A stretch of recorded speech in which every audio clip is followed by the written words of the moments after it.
how do we learn now to navigate that landscape? And that's what this book was an effort to do, is come up with some rules of thumb. And so I say eat food, which sounds really simple, but of course there's a lot of edible food-like substances in the supermarket that aren't really food. So how do you tell them apart? You talk about shopping the periphery of the supermarket. Well, that was one rule that I found really helpful. And if you look at the layout of the average supermarket, the fresh whole foods are always on the edge. So you get produce and meat and fish and dairy products. And those are the foods that, you know, your grandmother would recognize as foods. They haven't changed that much.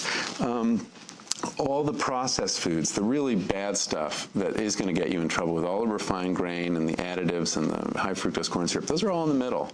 And so if you stay out of the middle and get most of your food on the edges, you're going to do a lot better. What is the locavore movement? The locavore movement is a real new emphasis on eating locally, eating food from what's called your food shed. It's a metaphor based on a watershed. You know, draw a circle of 100 miles around your community and try to eat everything from there. It's an interesting movement, and I'm very supportive of local food. I think that it's verging on the ridiculous right now. I mean, you know, because frankly, there's no wheat produced in 100 miles of New York. You know, do you want to give up bread? I'm not willing to give up bread. So people get a little extremist about it. But the basic idea of when products are available locally, eating them, and eating food in season, is a very powerful and important idea. It supports a great many values. The fact is that food that's produced locally is going to be fresher. It's going to be more nutritious because it's fresher. You're going to support the farmers in your community. You're going to check sprawl. I mean, you'll keep that farmland in business. You are going to keep basically, you know, some autonomy in our food system. I mean, make no mistake, the basic trend of food in this country is to globalize it. And there will come a day when America doesn't produce its own food. In California, the Central Valley is losing, you know, hundreds of acres of farmland every day. And the projections there are that we will no longer produce produce in California by the end of the century. I don't want to live in that world. You know, and we lost control of our energy destiny, and we don't want to lose control of our food destiny. What are the environmental effects of transporting food across the globe? Well, the biggest is energy. I mean, it's people don't really think about food in terms of climate change, but in fact, the food system contributes about 1/5 of greenhouse gases. It is as important as the transportation sector in terms of contributing to greenhouse gas. It's a very energy-intensive situation. What we did with the industrialization of food, essentially, is take food off of a solar system. It was basically based on photosynthesis and the sun, and put it on a fossil fuel system. We learned how to grow food with lots of synthetic fertilizers made from natural gas, pesticides made from petroleum, and then started moving it around the country, around the world. So now we take about 10 calories of fossil fuel to produce 1 calorie of food energy. Very unsustainable system. And what is about the argument of efficiency? And if you want to feed the planet, you have sugar growing in Cuba, you have grapes and meat in Argentina and Uruguay and Chile. Well, that's the argument. There are a lot of problems with it. First, it does depend on cheap fossil fuel, and we are not going to have cheap fossil fuel. So that if Uruguay loses its ability to produce anything else, they're going to be hungry. It's very important that you have local self-sufficiency in food, some self-sufficient, not complete, before you start exporting.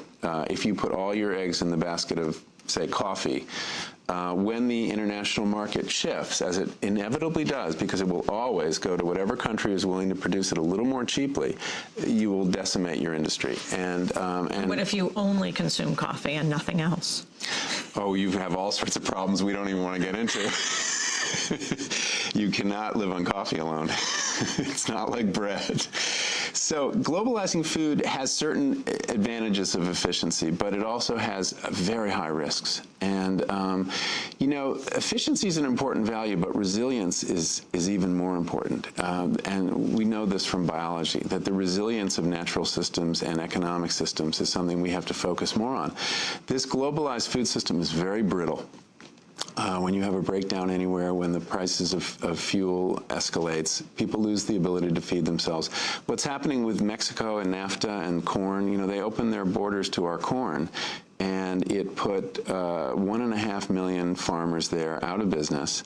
They all came to the cities, where you would think, okay, now the price of tortillas should go down, but it didn't go down, even with the cheap corn, because there was an oligopoly controlling tortillas. Tortilla prices didn't go down.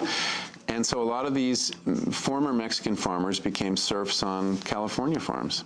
And this was the effect of dumping lots of cheap corn. And now they're the target of main politicians all over the country we send our food down and you send immigrants back. Yeah, we don't want your immigrants. And, you know, we don't understand that these things are connected, that we make a decision in Washington and that this is what leads to an immigration problem. And but the dumping of our corn on Mexico is a big part of the immigration problem. Do you know anything about cloned livestock? The Wall Street Journal says cloned livestock are poised to receive FDA clearance. Yeah, well, the FDA has been looking at this. There are techniques now to clone livestock, usually for breeding purposes. If you have a really champion bull, the semen of that bull is very valuable. So, gee, if you could turn that bull into 5 bulls, wouldn't that be great? Actually, it won't be great. It's the rareness that makes the semen so valuable. But what do you mean? Well, if you multiply your champion bull, the supply will go up and the demand will go down. But anyway, so the FDA needs approval so that once they're done using these animals for breeding purposes, they can just drop them into the food system as hamburger. And there is some controversy over whether we should be eating cloned livestock. I'm not, familiar with the risks. I'm a skeptic on genetically modifying food, but the specific risks of cloning livestock, I don't know. I don't want to be eating it. But you have the French farmer José Bové, who's just gone on a hunger strike to promote a ban on genetically modified crops in France. Yeah, I hadn't known that. The Europeans have reacted much more strongly to genetically modified crops than we have. Why do you think it's so different? A couple reasons. We have a misplaced faith in our FDA that they've vetted everything and they've taken care of it and they know what's in the food and that they know that genetically modified crops have been fully tested, which in fact they have not.